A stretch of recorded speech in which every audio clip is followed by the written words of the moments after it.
It's always interesting to watch in the fall when 3,000 students or however many it is come back to town. The energy picks up, the activity picks up, and I think 99% of that's positive. There is a negative aspect of it occasionally, but I can't say enough about how fortunate we are to have Fort Hays State and Fort Hays Tech in this community. It's a game changer for us. I'm Cristina Janney with the Hays Post and Eagle Radio, and I'm speaking with Doug Williams of Grow Hays about the economic impacts of Fort Hays Tech North Central on this episode of the Hays Post podcast.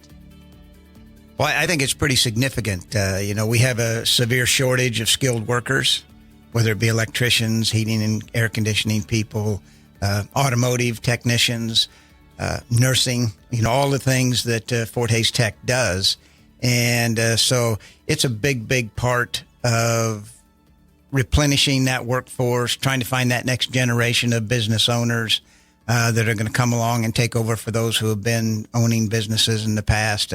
And so very important to our part of the world out here. I think the affiliation, drawing Fort Hays, basically, and what used to be North Central Kansas Tech, now Fort Hays Tech, is huge, because it brings a lot more resources to the table. And their new learning center or construction center, I'm not sure exactly what it's called, but I was out there yesterday. Great crowd, and it's a great facility. And it really shows, the donors and the lieutenant governor were there, and just a great collaboration of private sector, public sector funds to come together to create this new facility, which is going to serve that campus well for a long time. So the tech school, you can do a certain amount of learning there, but with the affiliation, they've made it easier for students if they want to go on and get their 4-year degree. Like, let's say instead of being an RN, a nurse wants to eventually go on and get their BSN, then that transition is smoother. So I think that that's a great opportunity for students to go on and get better, more education when they're ready. Totally agree. It just opens up a lot of doors and gives a better path than what existed before.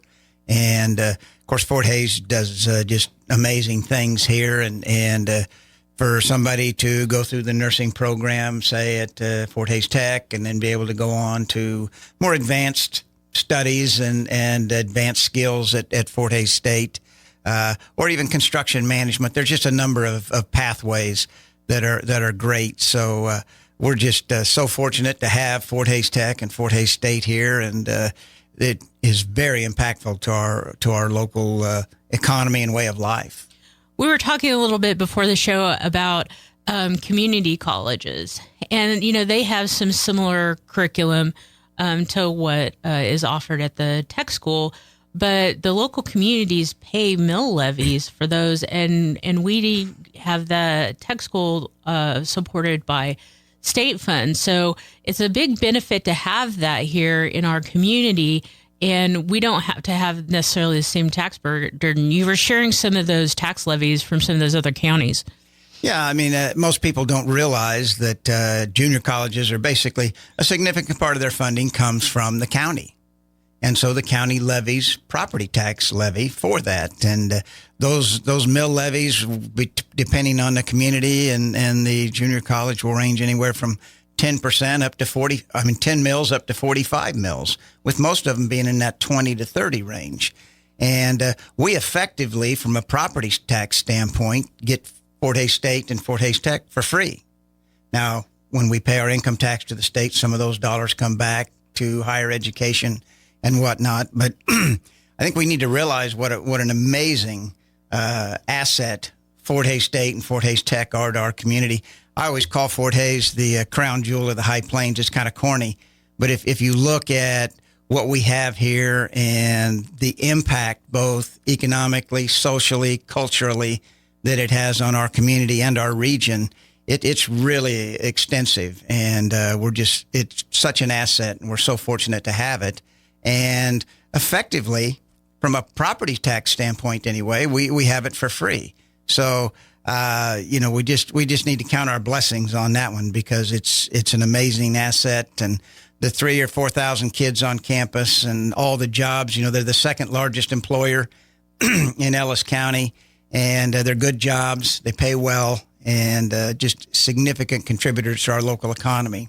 They do an annual or every couple of years economic impact study, and I think that it's around $250 million that Fort Hays impacts locally. And I don't think that counts some of the construction projects that are going on, like the $28 million for Forsyth, or the $12 million for the new athletic facility, the $15 million to Strip Hall.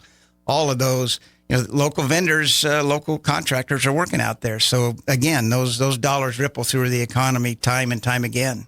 I think you also briefly mentioned the social aspect, because you have those students in the community, and they give back through service projects. And also the faculty there are encouraged to take leadership roles in the community, to serve on local board. I know quite a few faculty at the main campus and at the tech school who serve on local nonprofit boards. So there's a lot of social giving. There's the Town to Gown. We have a lot of interaction between the students and the faculty and our community in a social way as well. Definitely. I mean, Dr. Mason is on the Grow Hays Board of Directors. Mm-hmm. She's good enough to donate her time to that cause. And you'll see Fort Hays personnel in all kinds of roles within the city, beyond their role as a teacher or an administrator, whatever role they play on campus. And so it's just hard to calculate. We can, like I said, every couple of years they do this economic impact study. That's part of it. But the social aspect, as you noted, the cultural aspect with the things that go on campus, the Encore series, that they bring a lot of interesting things to the community, the athletic events that take place.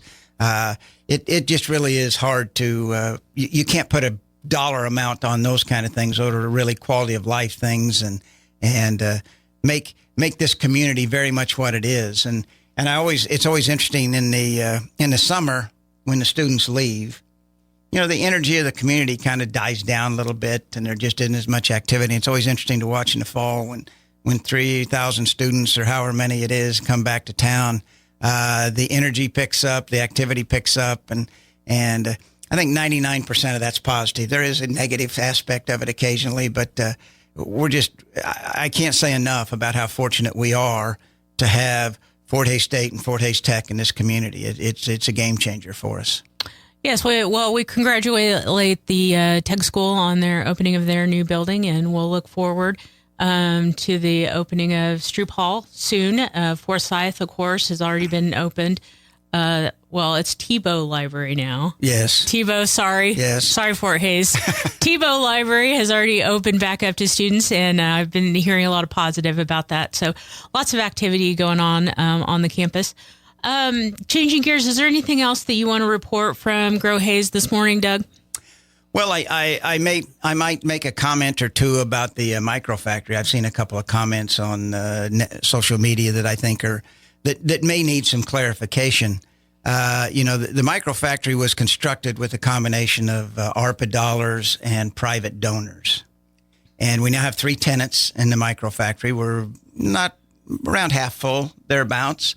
Have a couple of other additional prospects, but this concept that some local tax dollars are going to pay anything out there is completely wrong. And in actuality, the microfactory pays taxes, so it contributes to the local tax base. And we've got a couple of solid prospects, and I view that facility as kind of like money in the bank.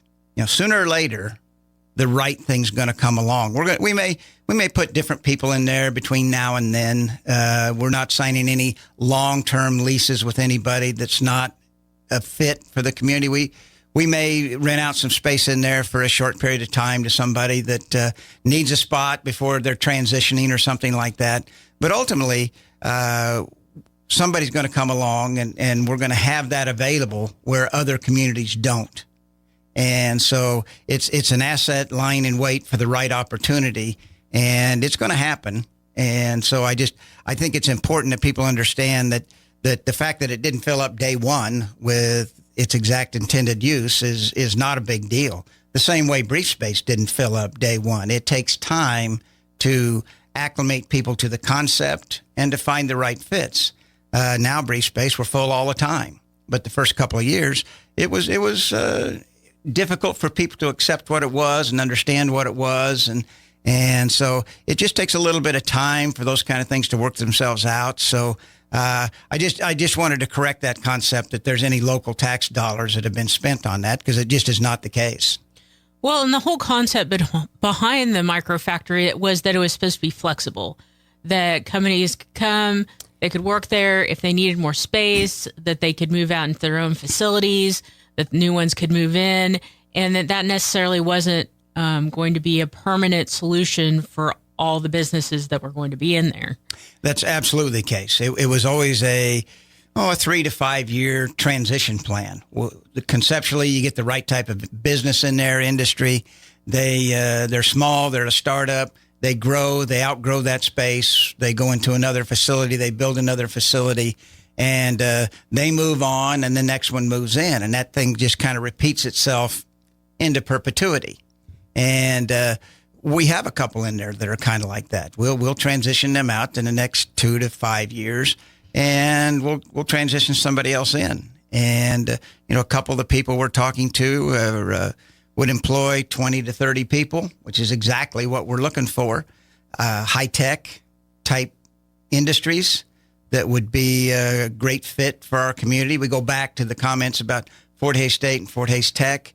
These type of businesses need technical workers, whether it's a welder, whether it's somebody in computer science or cybersecurity, whatever it is. That's what these kind of companies are looking for in terms of people, but also HR people, accounting people, all those kind of things, which again, the university churns people like that out. So I think we'll ultimately be very pleased that we have what we have there, and it will pay dividends in this community for a long time. And again, at no cost to this community. It didn't cost them a dime. Doug, can you remind our listeners what people need to do if they are interested in renting space out at the microfactory? They just need to call us. Go online. They can look at the facility online and see kind of what it's all about, and then give us a call. We'll give them a tour and show them what we've got, show them what the deal is. The other beauty of that facility is that the occupants get in there at rates far below what they would pay if they were to build their own facility. Just not even in the same ballpark. And so it's very cost effective. We are somewhat picky about what we allow in there and the term we're going to let somebody in there, depending on what kind of fit it is. So, but we'd love to talk to anybody that has some interest and has an opportunity to either start a business or grow their business and need a manufacturing type friendly environment, because that's what it is. Overhead doors, tall ceilings, high power capacity, all of those things are available out there. Security, fire prevention, yes. There's offices out there. Yes. So, there's a lot of amenities that you would get right away that you might not get if you just rented a building or if you had to start from scratch. Definitely.